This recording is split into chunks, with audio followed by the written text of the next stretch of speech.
What similarities and differences did Dadaglobe portraits have?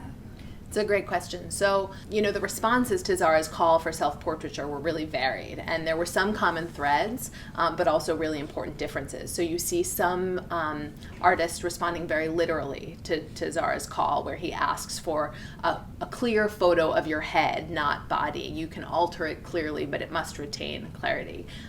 You can alter it freely, but it must retain clarity. So some artists really take that instruction very literally, and they send a clear photo of their head, almost like a headshot, almost as objectively as possible. And some artists really take this as a call to provocation.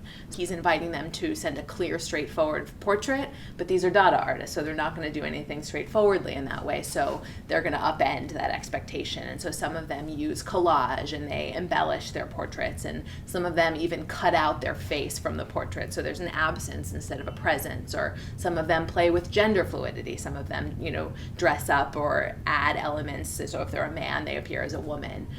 Some of them take a double self-portrait, so they're sending a picture of themselves with their friend, or a group portrait where they're sending a picture of themselves with their community. So, there are all these kind of similarities and differences that occur. How do you think that those portraits kind of reflected themes of authority and identity in Dadaism?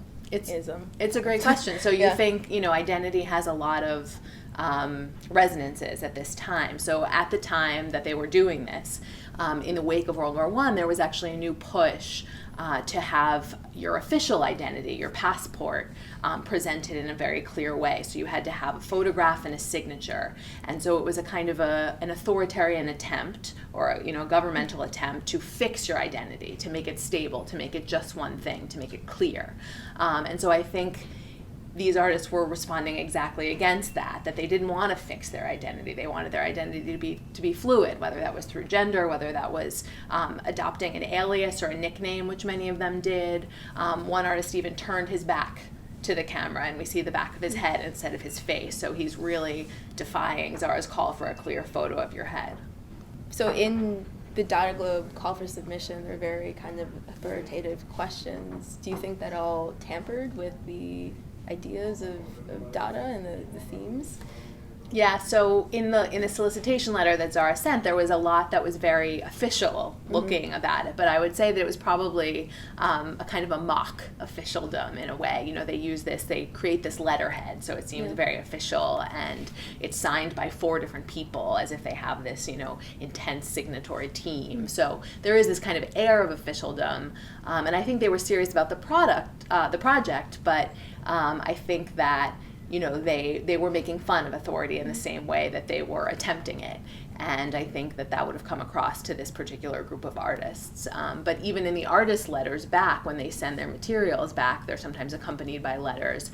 And, artists will play with that same idea of authority or lack of authority in those letters. So you have one artist who writes back declaring himself the president of Dada.